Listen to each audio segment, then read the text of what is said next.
Salut les amis de eSport TV, gars. Merci encore de la confiance en nouveau, les gars. Merci de des likes, merci de des abonnés, merci également de baisser les commentaires. Hein. Gars, toujours un plaisir de vous servir. On avance vers le maximum d'abonnés, également de les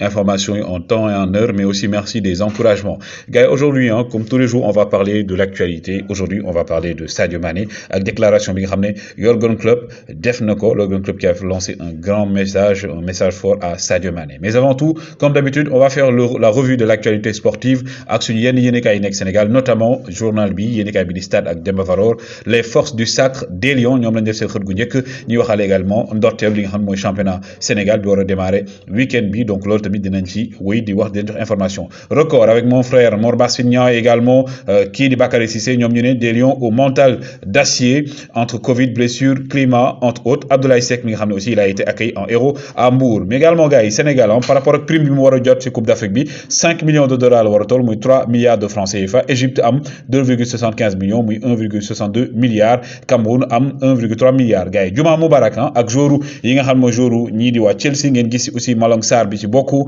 entre autres. Moom Sénégalais la war na mën a ñëw équipe nationale, loolu aussi dinañ ci wax. Mais aussi côté Chelsea ba tey Edouard Mendy tey lancé message ne inchallah prochain trophée bi mu war a am tey fa nga xam mooy coupe du monde des clubs ñu war a jouer ak équipe bu Brésil. Mais aussi gars yi coup de cœur tey du am, mais également damay dellu si li nga xam mooy am ci ak ki nga xam mooy Kurt Zouma. Gannaaw ba nga xamee ne moom dañ ko daan rakkam Yohan Zouma aussi club bi muy joué dañ ko aj ba saison bi jeex, le temps que ñu def ay enquête par rapport ak nga xam mooy muus boobu ñu ne dañ ko daal di maltraité. Ki ngeen gis nii di Pape Matar Sarr ànd ak surtout Bocandé, donc kii mooy Jules François Bocandé Junior, surtout ki nga xam ne mooy légende Jules François Bocandé la. Mais aussi beneen légende joxe aussi ay nouvelle am mooy gis ni muy le roi Pelé gannaaw bu mu feebaree. Moom nee na gis ngeen coiffure bii nii ak li nga xam ne moom la am état de santé bi jabaram moom ko doon defal ak ki koy toppatoo, donc il donne un message fort. Ñu dem ci Paris Saint-Germain ak Lionel Messi.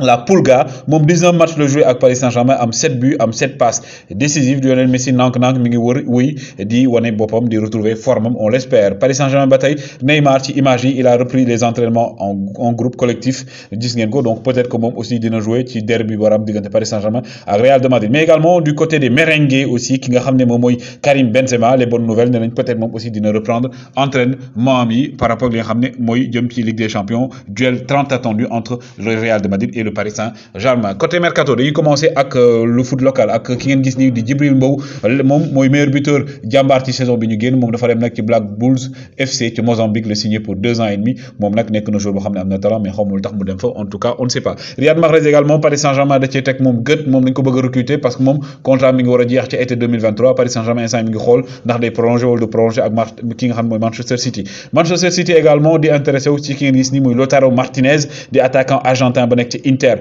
de Milan. Moom it Manchester da ko bëgg a jënd. Keneen ki xam ne aussi moom jamono ji mi ngi wane boppam muy Philippe Coutinho. West Ham dafa bëgg définitivement jënd ko, moom option d'achat moom nag 40 millions d'euros la, mais ñoom dañoo bëgg a waxale ak ki nga xam ne mooy Paris kii di Barça pour mën ko jënd définitivement. Du côté de Manchester United, donc kii di Cristiano Ronaldo Junior moom nag intégré na officiellement club boobu nga xam ne mooy Manchester United si petite catégorie. Moom maillot papaam lay solaat, numéro papaam lay solaat. Ralph Rangnick moom actuellement mooy entraîneur intérim fa nga xam ne mooy ci Manchester United. Fi mu ne nii joueur yi nee nañ entraînement bi mu yor selon les informations doy leen entraînement bu démodé la, moo tax dañoo bëgg mu jaar di fay jóge. Ñi nga xam ne gis nañ nag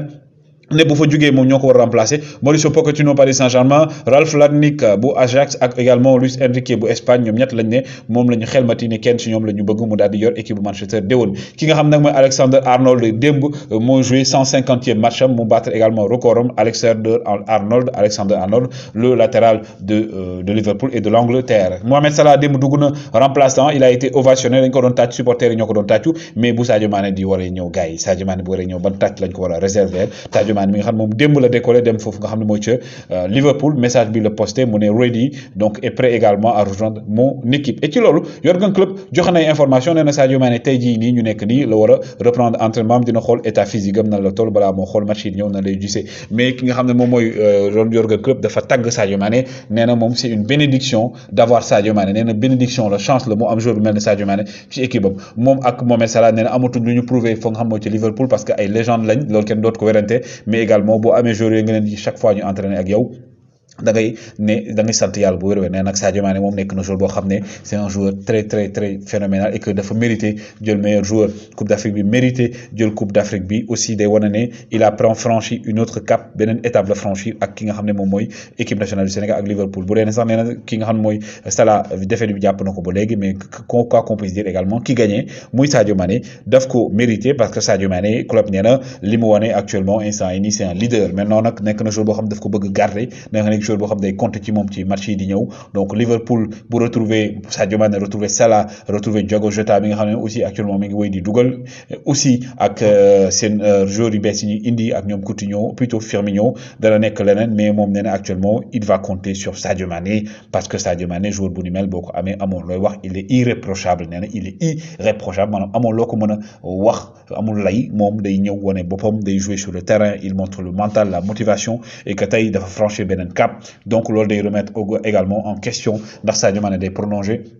wala du prolonger ak Liverpool ndax dañu yokk salaire am wala duñu yokk salaire am loolu yëpp ay waxtaan la en tout cas l'enfant de Bambali gars il est de retour à Liverpool à Anfield Road gi ngeen ko gis ci match yi di ñëw dina dugg peut-être remplaçant mais on a hâte de le voir xool ovation bi ko supporters yi ak joueurs yi ak également entraîneur beeg staff bi di réserver bu ma ci jotee information vous l'aurez en temps et en heure mais également quant à vous gars yi merci encore de la confiance renouvelée woy leen di like woy leen di abonné woy leen également di bàyyi seen commentaires je vous l'avais promis aujourd'hui gars yi aussi on va parler d'une autre star hein beneen joueur la boo xam ne mën na rejoindre li nga xam équipe nationale du Sénégal ñu bëri ñu ngi naan moom lu tax waxoo ci mais gars yi comme on dit rek on va parler de ce joueur mais Sadio Mané gars yi de retour à Liverpool il va faire vibrer le stade d'Angleterre de la Premier League Sadio Mané un leader incontestable et incontesté au niveau du football gars yi vous nan ngeen gisee ndax Sadio Mané dafa war des Liverpool wala warul def Liverpool la lañ ko war a réserver dañoo war yokk salaire am ndax dafa war a dem Espagne diggante Barça Real c'est à vous d'en juger c'est à vous de donner également vos avis en tout cas les gars Sadio Mané qui va continuer avec Liverpool et pour le prochain numéro gars comme je vous l'ai dit on va parler d'un joueur que je vous promets Iliman Ndiaye bi nga xam ne aussi mën na ñëw équipe nationale du Sénégal gars donc ce soir je vous donne rendez-vous pour parler d'Iliman Ndiaye mais aussi on va parler d'autres joueurs comme on l'a fait pour Boubacar Kamara et pour Sofiane Diop gars woy leen di like à tout à l'heure jaa ngeen jëf